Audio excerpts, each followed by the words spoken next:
I clutch grandmother Lila's hand-knit scarf, rubbing the soft yarn between my fingers as if somehow the texture might summon her spirit back.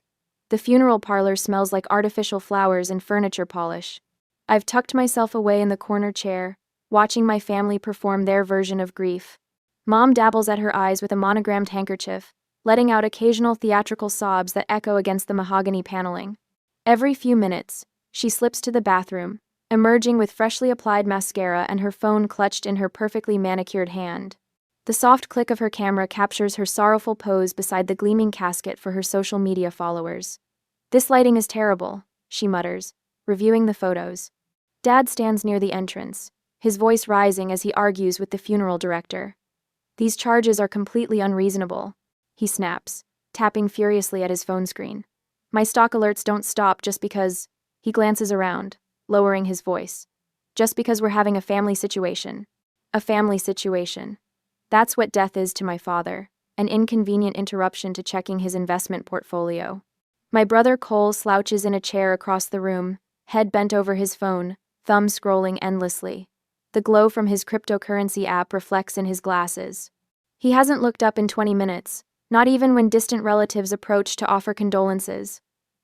I close my eyes and remember the weekends at Grandma and Grandpa's house. The smell of cinnamon rolls on Sunday mornings. Grandpa Walter teaching me to change the oil in his first delivery truck, his hands steady as they guided mine. "Hadley girl," he'd say. "Knowing how things work matters more than knowing how to buy new ones." A tear slides down my cheek. A real one. Later, we gather in Aaron Feldman's office. The family attorney's wood-paneled sanctuary lined with leather-bound law books and the faint scent of pipe tobacco. Mom immediately claims the central chair, arranging herself like she's posing for a portrait. Dad stands behind her, hands on the chair back, assuming the position of authority. "I was thinking we could list the harbor house immediately," Mom says, inspecting her nails.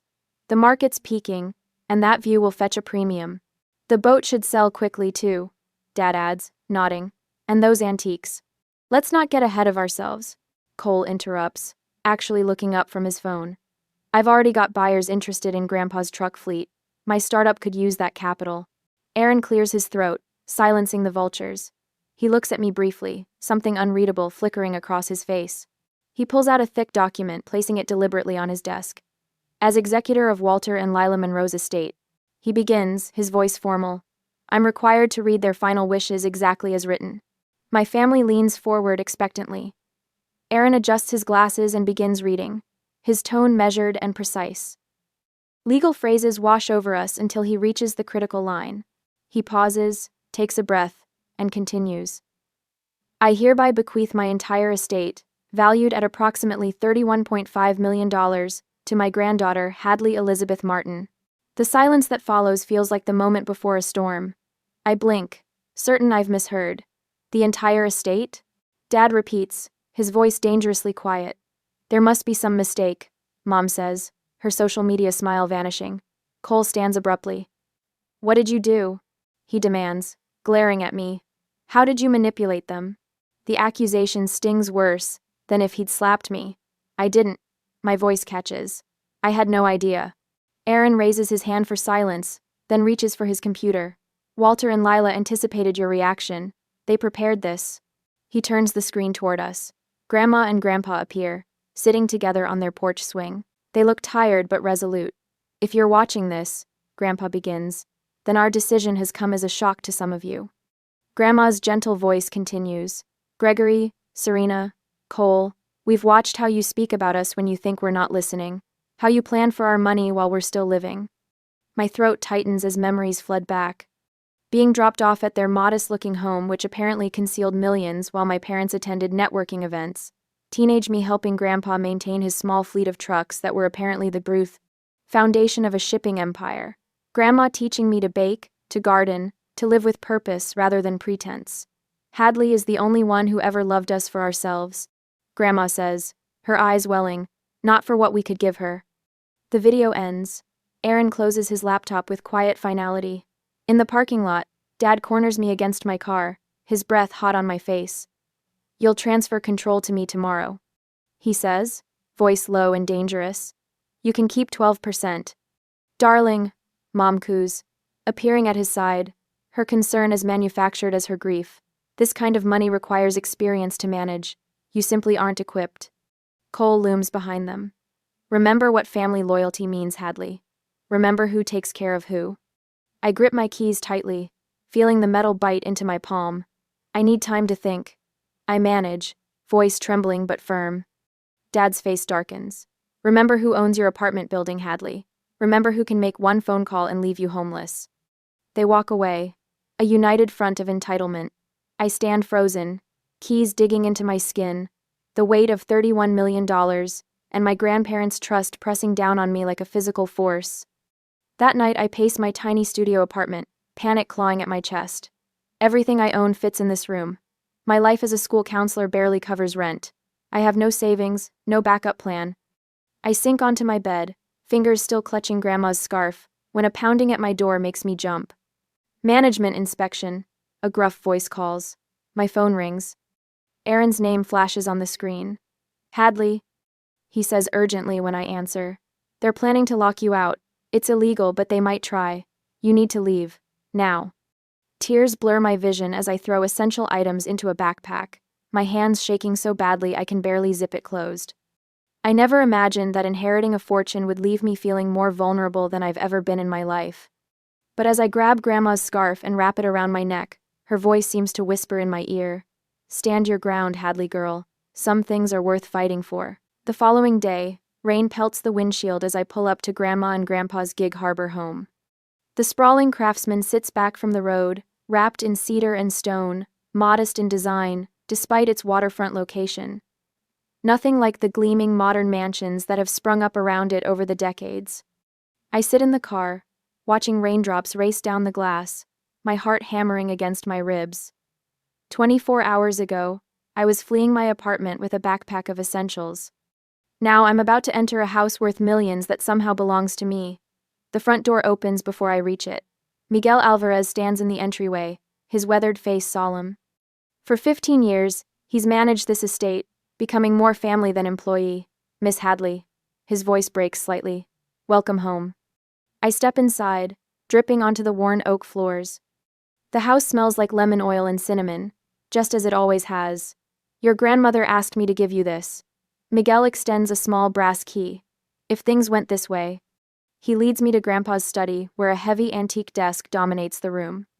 The key fits a bottom drawer, revealing a weathered leather journal bound with a faded ribbon. She said you would understand when the time came. Miguel squeezes my shoulder before leaving me alone. I curl into Grandpa's reading chair by the fireplace, tucking my feet beneath me as I open the journal. The first entry is dated 10 years ago. Gregory came today asking for another loan. Claimed his investment was guaranteed to triple within months. When Walter hesitated, he reminded us how expensive Cole's college tuition is becoming. We wrote the check. Walter suspects we won't see that money again. My stomach tightens. I flip forward several months. Gregory hasn't mentioned repayment. When I asked, he acted as if I'd forgotten he'd already repaid us. Walter says to let it go. It's only money, he says, but it's the pattern that worries me. I turn page after page, my fingers trembling. Serena brought designers to help update the house today. They measured rooms and took photos while she pointed out how tired everything looks. Later, I caught her photographing the silver service from Walter's mother. She jumped when she saw me, saying she wanted inspiration for her anniversary party decorations. The door creaks open. June Porter, housekeeper for over 20 years, enters with a tray of tea. Her eyes are red-rimmed. You're reading Mrs. Lila's journals. It's not a question. Did you know about all this? I gesture to the open pages. June sets down the tray. I kept records of my own. Mrs. Lila asked me to. She disappears, returning with a banker's box. Financial documents. Loan agreements your father never repaid. Startup proposals from your brother, all defaulted. She places a thick folder on top. And these are copies of property transfer documents your mother tried to get Miss Lila to sign 3 months before she passed. Claimed they were updated estate plans recommended by their advisor. I spread the papers across the desk. Thousands of dollars funneled to Dad's failing ventures. Cole's repeated requests for seed money that never produced results. Mom's attempted property transfers that would have quietly moved ownership before death. They were bleeding them dry. I whisper, For years, June confirms. Your grandfather insisted on believing the best of his son. Your grandmother was more clear-eyed. I find an entry from Christmas 2 years ago. Cole had too much wine at dinner. When he thought Walter and I had gone to bed, I overheard him telling Gregory, "When the old folks die, we're set for life." Gregory laughed. Our grandson laughed about our deaths. My throat constricts. I remember that Christmas I'd worked double shifts to afford the train ticket home. Mom complained about my shabby sweater at dinner while Cole showed off his new designer watch. The doorbell rings. June glances at her watch. That'll be Mr. Shaw and Miss Park. Marcus Shaw enters first, carrying a leather portfolio, his normally composed face tense. As Grandpa's financial advisor for 20 years, he's the only one who truly understood the extent of their wealth. "Hadley," he says, taking my hand, "I've brought the complete portfolio. You need to understand what you're protecting." Evelyn Park follows, her silver hair pulled back severely. Grandpa's business partner at Summit Freight for 3 decades, she carries a stack of company records. Summit employees are reporting strange visitors, asking questions about shipping routes and client contracts. She says without preamble, "Someone's digging." Aaron arrives last, legal documents tucked under his arm. "I've prepared preliminary protective measures. We need to move quickly." They gather around the dining room table, forming a circle of protection I never knew I'd need. Each brings a piece of the puzzle, revealing the empire my grandparents built and how methodically my family has tried to dismantle it. My phone buzzes. Dad's voice fills the speaker when I play the voicemail. "You have no idea what you're up against, Hadley. This can still end with everyone happy, or it can get very ugly. Your choice." While we're strategizing, the doorbell rings again. A courier delivers a manila envelope with no return address. Inside are my childhood photos with faces crossed out in red marker. "This is escalating quickly," Aaron says, bagging the photos as evidence. Summit employees are reporting strange visitors. Your brother has started posting about your mental instability online. Your mother has called your workplace with family concerns. My hand shakes as I set down my teacup. What do we do? "File for emergency protective orders," Aaron says, pulling out prepared documents. "The evidence is overwhelming. Judge Carter will approve them immediately." "There's something else," June says. "Miss Lila set aside the cottage in Port Orchard in a separate trust. It's not part of the main estate. Somewhere safe if you need it. I think about my students, the kids who count on me showing up every day. I'll need to take a leave of absence from work." The weight of it all suddenly crashes down. I walk to Grandma's garden, now glistening with rain. Her roses will bloom soon without her to see them. "I never wanted their money," I whisper to the wet earth. "I just wanted them." But as I look back at the house where my unexpected allies wait, I realize Grandma and Grandpa gave me more than money. They gave me the truth, and people who will help me protect it. 3 days into my new old home, my morning coffee goes cold as I stare at the newspaper. The headline glares back. "Family Contest Suspicious Inheritance." My hand trembles as I scan quotes from unnamed family sources, claiming Grandma Lila suffered from diminished capacity during her final months. "They're really doing this," I whisper to the empty kitchen. My phone buzzes with a text from Aaron. "Gregory filed an emergency petition with the court. Claims Lila was mentally incompetent when signing the will. Call me," claims Lila. Before I can dial, a notification pops up. Mom's smiling face fills my screen, a screenshot from the local morning show where she dabbed theatrical tears while describing her concerns about elder exploitation. The caption reads, "Heartbroken daughter speaks out about suspected elder abuse." The walls of Grandpa and Grandma's house, my house, now seem to press inward. I set the phone down, breathing deeply the way I tell my students to when anxiety overwhelms them. Miguel knocks gently before entering. "Miss Hadley, you should see this." He hands me his tablet, open to a social media page Cole created overnight. "Justice for the Monroe Legacy." Already 400 followers. People I've known my entire life commenting about their concerns. "Summit Freight called," Miguel adds, his weathered face solemn. 3 clients received anonymous letters, questioning the company's stability. They're attacking from every angle. My voice sounds distant, unfamiliar. "Your grandfather anticipated this." Miguel gestures toward the study. "Perhaps it's time you saw his business journals." In the oak-paneled study that still smells faintly of Grandpa's pipe tobacco, I open the leather-bound journal from 1987, the year Summit Freight nearly went bankrupt during the recession. Grandpa's neat handwriting fills the page. Third bank rejected our loan application today. Lila says we should sell the house. I won't risk our home. When everyone says you'll fail, that's when you find your backbone. Tomorrow I'll speak with the drivers about a temporary pay arrangement until we weather this. I touch the page, feeling the indentations his pen made decades ago. The words blur as tears well up. There's more, Miguel says, opening Grandma's desk drawer. He removes a small USB drive. Mrs. Lila installed security cameras last year. She never told your parents. On Grandpa's computer, I watch footage dated the day of the funeral. Dad and Cole, methodically moving through rooms, checking values on their phones, wrapping smaller items in their coats before leaving. Mom photographing silver and antiques, wiping away fake tears between shots. They were stealing, I whisper, while pretending to grieve.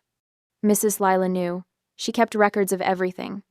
The security system chimes, interrupting us. Miguel checks his phone. They're at the gates, all of them. My heart hammers against my ribs as I move to the front window. 3 vehicles idle outside the wrought iron gates. Dad's Mercedes, Mom's Range Rover, Cole's Tesla. Should I call Aaron? Miguel asks. I straighten my shoulders, remembering Grandpa's words. Finding your backbone. No, I'll handle this. The intercom crackles. Dad's voice, professional and commanding. Hadley, open the gates. We're here to collect family heirlooms that rightfully belong to all of us. I press the speaker button. I'll meet you at the front steps. Summer sun beats down as I stand alone on the wide limestone steps. The gates swing open automatically. I want witnesses to whatever happens next. Dad strides forward first, briefcase in hand, expression controlled but eyes flickering with calculation. Mom follows, camera ready in a tasteful black dress, while Cole lingers slightly behind, shoulders hunched. This has gone far enough. Dad announces, projecting his voice like he's addressing a boardroom. We're here for great-grandmother's silver service and the Tiffany lamps to start. For that. Those items were specifically listed in the will as part of my inheritance, I say, my voice steadier than I feel. A will we're contesting, Mom interjects, her practiced concern slipping. Sweetheart, you're in over your head. Let us help manage things until the courts sort this out. Cole steps forward suddenly, attempting to move past me up the stairs. I'll just grab my stuff from my old room while we're... He freezes as lights flash and a low hum fills the air. The new security system Aaron installed activates, red indicator lights blinking along the perimeter. Trespassing prevention measures. I explain quietly. The property is now monitored by multiple cameras streaming to a secure server. Mom gasps dramatically, clutching her chest before slowly sinking onto the manicured lawn. My own daughter, treating family like criminals. The crunch of gravel announces new arrivals. Miguel approaches from the side of the house, carrying a leather binder. Miss Hadley, I've brought the complete inventory of household items as you requested, with provenance documentation. Miss Hadley... June's compact figure appears next, her gray hair neatly pinned back. I witnessed them taking items after the service. She announces loudly. I've provided a sworn statement to Mr. Feldman. A silver sedan pulls up behind my family's vehicles. Evelyn Park, Grandpa's business partner of 30 years, steps out, followed by 5 longtime Summit employees in company polos. We came to show support. Evelyn says clearly. Walter and Lila built this company on integrity. We stand by their wishes. Aaron's BMW glides to a stop next. He exits with a leather portfolio. Ah, perfect timing. I was just coming to update Hadley on the restraining order, but since you're all here, I can serve these papers directly. Dad's face reddens as Aaron approaches with documents. Mom remains sprawled on the grass, her theatrical collapse forgotten as she watches the growing audience with calculation in her eyes. From the street, a cluster of people gather, neighbors, friends of my grandparents, watching quietly, finding strength. I didn't know I possessed. I step forward. This ends today. My voice carries across the suddenly silent driveway. Every word spoken here is being recorded, every action filmed. You've shown who you really are, and now others are seeing it too. A news van slows at the property entrance, logo visible on its side. Who called the media? Dad snarls, his composure cracking. We did, calls Mrs. Henderson from across the street, waving her cell phone. Neighborhood watch. We look after our own. For the first time since Grandma's death, I see real fear in my father's eyes. He glances at the growing crowd, the cameras, the papers in Aaron's hand. This isn't over, he mutters, but he's already retreating toward his car. Mom miraculously recovers from her fainting spell, hurrying after him with one worried glance at the news van. Cole hesitates, looking at me directly for the first time. Something unreadable crosses his face before he follows our parents. That night, I stand alone in my grandparents' bedroom, untouched since their passing. Grandma's knitting basket sits beside her reading chair, needles protruding from an unfinished blue scarf. Grandpa's reading glasses rest on his nightstand, folded neatly beside a half-read mystery novel. The grief I've been holding at bay crashes over me. I sink onto the edge of their bed, clutching one of Grandma's knitting needles. I don't know if I can be what they believed I could be, I whisper into the emptiness. Dawn finds me still there, watching light gradually filter through lace curtains. Grandma made herself. Something settles in my chest, not peace exactly, but resolve. Later that morning, the team gathers in Grandpa's study, Aaron with legal folders, Marcus with financial projections, Evelyn with summit operations reports. I take Grandpa's seat at the head of the table, no longer feeling like an imposter. We need comprehensive plans. I tell them, not just defending against their attacks, but building something sustainable. I've prepared injunctions against further legal harassment, Aaron begins, sliding documents across the polished surface. Marcus taps his tablet. I've secured the accounts and investments with additional verification protocols. Summit's employee meeting went well, Evelyn reports. Once they understood your commitment to maintaining operations and jobs, morale stabilized. We're not just defending, I say, echoing Grandpa's steady voice in my memory. We're building. A soft knock interrupts. June enters, carrying a dusty cardboard box. Found this in the attic storage. Thought you should see it. The box label, in Grandma's neat handwriting, reads simply, "In case of Gregory." Inside lie decades of meticulously organized materials, letters, recorded conversations, financial records, dated and cataloged with my grandmother's characteristic precision. At the bottom, wrapped in acid-free paper, lies a small leather-bound book. My breath catches as I gently lift it out. Is this what I think it is? I whisper. June nods, her eyes knowing. Mrs. Lila said you'd recognize it when the time came. I hold Grandpa Walter's original business ledger from 1962, the founding document of Summit Freight, containing the legal framework that would make challenging the will nearly impossible. Our meeting adjourns with new determination. For the first time since the inheritance bombshell, I feel not just Grandpa's backbone, but my own. A week later, I am preparing to defend what's legally mine and protect my grandparents' legacy. I sit at Grandpa Walter's antique oak desk, running my fingers over the worn edges where his hands rested for decades. The leather chair still holds the impression of his body, a physical memory that comforts me as I lift the phone receiver for what feels like the 100th call today. Mr. Delgado. Yes, this is Hadley Martin. I appreciate you taking my call. I straighten my posture, channeling Grandpa's quiet confidence. I'd like to discuss the expansion of the profit-sharing program for Summit's drivers, effective immediately. The morning passes in a blur of meetings, each one another piece of the plan we've crafted. Summit Freight employees file into the study throughout the day, weather-worn drivers with calloused hands, office staff with curious eyes, mechanics with grease-stained fingers.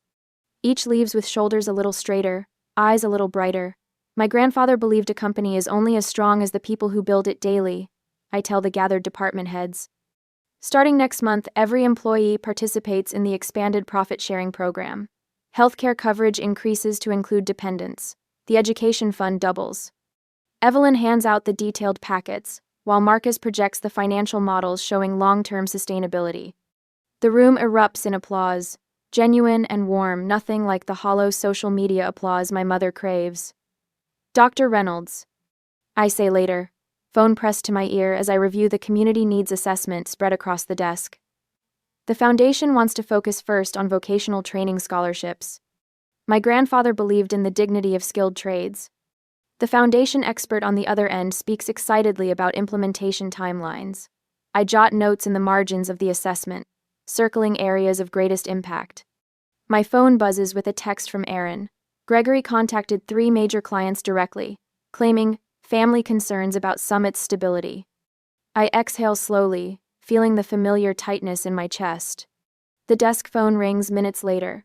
Summit's operations manager reporting that Mom showed up at my school, cornering the principal with concerns about Hadley's state of mind. Principal Kovacs didn't buy it, he assures me. Said your mother seemed more unstable than you ever have. A knock at the door reveals Miguel, his expression grim as he holds a sealed package. This was delivered by courier, no return address. Inside, a thick folder labeled Evidence of Manipulation contains photos of me with my grandparents, annotated with dates and suspicious questions.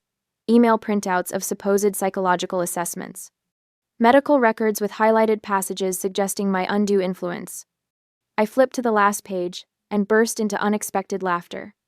They've accidentally included their own threatening emails to Grandma Lila from last year, complete with Gregory's signature block and legal threats when she refused to transfer property titles. They're getting desperate, Aaron says when I call him. Good thing we anticipated this.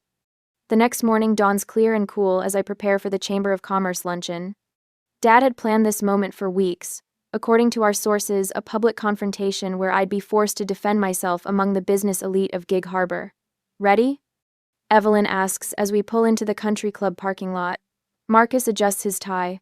Remember, stay calm no matter what, we've got this covered.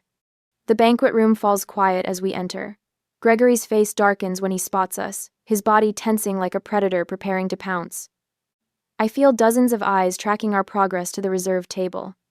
I've barely taken my seat when Dad approaches, his voice pitched to Carrie. There she is, the girl who's destroying our family legacy. Walter would be ashamed of what you've done to Summit Freight. Before I can respond, Chamber President Jack Wilson stands, tapping his water glass. Actually, Gregory, we're recognizing Summit Freight today for 40 years of business integrity and community service. Walter Monroe established this award, and we're honored to present it to his chosen successor. The room erupts in applause as Jack gestures for me to join him at the podium. My legs feel wooden as I rise, acutely aware of Dad's reddening face and Mom's frozen smile. My grandparents built Summit Freight on two foundations. I say, accepting the Crystal Award, excellence in service and investment in people. Their legacy isn't measured in dollars but in lives improved. The standing ovation washes over me in waves. Former drivers share stories of Grandpa helping them through tough times. Charity directors praise Grandma's quiet generosity. The community college president announces the new vocational scholarship program, funded by the Monroe Foundation. Later, Aaron's press release detailing Summit's employee protections makes the evening news, alongside statements from June and Miguel about my parents' treatment of my grandparents in their final years. The effects ripple through town like stones dropped in still water. Gregory's business partners request distance. Mom's social circle excludes her from fundraising galas. Cole's startup investors withdraw after learning of the pattern of financial manipulation. The country club board puts their membership under review. I refuse every interview request, every opportunity to criticize them publicly. We focus on building, not tearing down. I tell Miguel when he brings me the latest invitation from a morning show. The first crack appears 3 nights later. My phone rings at 11:36 p.m. Mom's ringtone. Hadley, she sobs, voice thick with what sounds like genuine emotion. This isn't what I wanted. You have to believe me. I say nothing, letting the silence stretch between us. Your father. She begins, then stops. I never meant for things to go this far. The second crack forms in a text from Cole the next morning. Dad's losing it. I didn't know about the loans he took in my name. Can we talk? Just us? Gregory's attorney calls Aaron the next day, requesting a meeting without Gregory present. They're imploding, Aaron tells me afterward. Their united front is crumbling. That night, I sit on the porch swing where Grandma and Grandpa spent countless evenings, my journal open on my lap. The pen hovers over the blank page before finally touching down. Victory feels hollow when it's family. But what's the alternative? Surrender the legacy they entrusted to me? Allow the exploitation they fought to prevent? The breeze carries the scent of Grandma's roses, planted decades ago but still blooming faithfully each year. Standing your ground doesn't always feel triumphant, but sometimes it's the only way to honor what matters most. A week later, I called my parents for the final confrontation. I position Walter's antique pocket watch on the polished conference table, a silent timekeeper for today's showdown. The grandfather clock in the foyer chimes 10 as car doors slam outside. They're here. Ready? Aaron asks, straightening his tie. I nod, smoothing grandmother Lila's scarf between my fingers. As ready as I'll ever be. Miguel opens the front door, his face professionally neutral, as he escorts my family into the home they tried to strip bare, while Grandma and Grandpa were still warm in their graves. Dad strides in first, confidence faltering only when he spots Judge Elaine Carter at the table. Mom follows, her camera-ready smile freezing when she notices Daniel Brooks, former police chief and Grandpa's fishing buddy, standing near the window. What is this? Dad demands, stopping short. We agreed to a family meeting, not a public tribunal. We agreed to mediation. I correct him. These are the mediators I've selected. Cole slips in last, eyes darting between our parents and me, tugging at his collar. For a fleeting moment, our eyes meet, and something like shame flickers across his face. Mom glides toward me, arms outstretched. Darling, surely we can speak privately first? Family matters should stay within. Family matters should involve actual family, I interrupt, my voice steadier than my racing heart. Please sit down. Dad's face darkens to a dangerous crimson. I refuse to participate in this circus. Either clear the room or we're leaving. We proceed with transparency or not at all, I say, gesturing to the chairs. Your choice. After a tense standoff, they sit. Aaron slides folders in front of each person with practiced precision. Exhibit A, he announces, tapping his laptop. The television screen on the wall illuminates with security footage. Walter and Lila, Monroe's home, the evening after the funeral. The video shows Dad and Cole loading paintings into Dad's SUV under cover of darkness. Mom can be seen carefully wrapping silver candlesticks in her scarf. Cole shifts uncomfortably. Mom's hand flies to her throat. Family heirlooms we were safeguarding, Dad says, dismissively, but his voice lacks conviction. Exhibit B. Aaron clicks forward. Financial records appear, each one highlighting unpaid loans to Dad's failed ventures, totaling over $4 million. Exhibit C. Aaron continues methodically through each damning piece of evidence. Mom's attempt to transfer property deeds while Grandma was hospitalized. Cole's string of defaulted startup investments, recorded phone conversations plotting asset division before Grandpa had even passed. With each revelation, Dad's rage builds visibly. His knuckles whiten around the folder edges. Mom's carefully constructed victim persona crumbles, mascara tracking down her cheeks. Cole stares at the table, shoulders hunched. Judge Carter makes notes without expression. Daniel shifts slightly closer to Dad when his breathing becomes dangerously rapid. Finally, Aaron opens Grandma's leather journal. In Lila Monroe's own words, dated the 14th of June last year, Gregory demanded another $100,000 today. When I reminded him of the previous unpaid loans, he suggested we wouldn't want Cole to know about certain family matters. I recognize the threat. Walter and I have decided, Hadley is our only hope for preserving what we've built. The room falls silent except for Mom's quiet sobbing. You manipulated them, Dad accuses, his voice trembling with fury. You turned them against us. No, I reply, my calm surprising even me. Your own actions are speaking for themselves. I slide a document forward. This is my offer. A small trust fund for each of you, conditional upon returning all items taken from this house, and ceasing all communication attempts with me, or anyone associated with Summit Freight or the Monroe Foundation. Dad laughs bitterly. Or what? Or I press charges for theft, elder abuse, and attempted fraud, I answer, all documented in triplicate, and witnessed by a sitting judge and former chief of police. You've turned everyone against us. Dad explodes, slamming his fist on the table.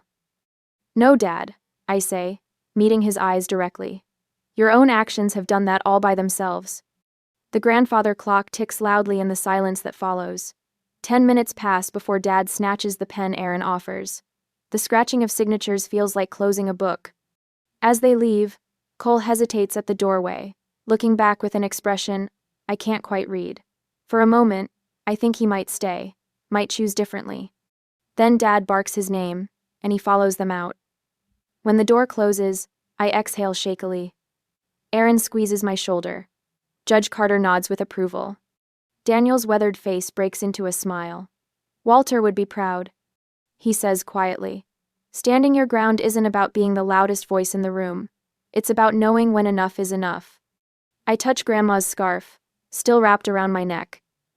I never wanted their money, I whisper. I just wanted to be family.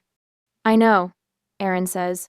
That's exactly why your grandparents trusted you with everything they built. Outside, engines start, car doors slam, they drive away, and something in me knows it's for the last time. I am my grandparents' legacy now, not their money, their values. And some boundaries, once set, must never be crossed again. 6 months after the final confrontation, I still arrive at school by 7:30, my counseling office, a sanctuary of listening ears and steady advice. The brass nameplate Hadley Martin, student counselor, remains the title I cherish most, despite the trust documents bearing words like executor and beneficiary. This morning, a small clipping from the business section sits on my desk. Summit Freight announced record profits under its new employee ownership model. Walter's trucks still rumble through town, but now 68 drivers have stakes in their futures. Miss Martin? My assistant pokes her head in. Your foundation guests are here. The Lila and Walter Monroe Foundation exists on paper and in $12 million of carefully allocated funding, but today marks something more tangible: our first scholarship recipients. 5 students wait nervously in the conference room, clutching acceptance packets. Their eyes widen as I explain how the Vocational Training Fund works: full tuition, living stipends, and guaranteed apprenticeships. My grandparents believed in building things that last. I tell them, now you're part of that legacy. Later, I drive the familiar road to the Harbor House. The property feels different now, lighter somehow, as if the weight of secrecy has lifted. I park beside Evelyn's sensible sedan and Marcus's old Volvo. Inside, the dining room table that once witnessed my family's greed now hosts a celebration. June sets out Lila's china, while Miguel arranges Walter's prized chess set nearby. Remember our first meeting here? Aaron asks, helping with water glasses. You could barely speak without trembling. Hard to believe that was the same person who stared down Gregory Martin at the gates. Evelyn laughs. I run my fingers along the table's edge, remembering. Same house, same people, different Hadley. We toast with sparkling cider when Marcus announces the Foundation's first major project, a 3D printing laboratory for the community college's technical program. Lila and Walter would be so proud of what you've built, Miguel says, his eyes misting. That night, I flip through my therapy journal, tracing the path from panic attacks to purpose. Pages filled with grief exercises give way to recipes June has taught me from Lila's collection. Notes on Walter's favorite chess openings occupy margins near pressed flowers from the cottage garden. The old cat, Professor, finally allows me to stroke his ears as he settles on Lila's favorite chair. 6 months ago, he hissed whenever I entered the room. Progress comes in many forms. My phone buzzes with a familiar area code. Gregory's business has finally collapsed, and he needs a small bridge loan. 3 hours later, Serena emails her application for the Foundation's board of directors. Before bed, Cole texts about his newest startup. This one is different, I swear. The pattern remains unchanged. My response does too. Polite, firm refusal. On my 30th birthday, I'm surprised by a gathering at the cottage. No extravagant gifts, just thoughtful tokens, a vintage edition of my favorite book, Seeds from June's Garden, a handmade scarf. Evelyn raises her glass. To choosing your family by their actions, not their blood. Aaron updates us on the permanent legal protections now in place, while Marcus outlines the Foundation's growing community impact. The following Tuesday, a sophomore sits in my office, describing family pressure that echoes my past. They say I owe them, she whispers, that everything they've done was for me. I listen with understanding born from experience. When she finishes, I hand her a carefully prepared packet: therapy options, legal resources, boundary-setting worksheets. Your worth isn't measured by their approval. I tell her, words I needed to hear 6 months ago. At sunset, I walk the property grounds, stopping at the newly planted grove, 1 tree for each scholarship recipient. A small bench bears a simple plaque: Legacy Lives Through Love, Lila and Walter. I open Lila's journal to its blank final pages and begin writing my own entries. Looking up at the warm glow of house lights, I feel a peace that money could never purchase. The inheritance that matters most wasn't in the bank accounts after all.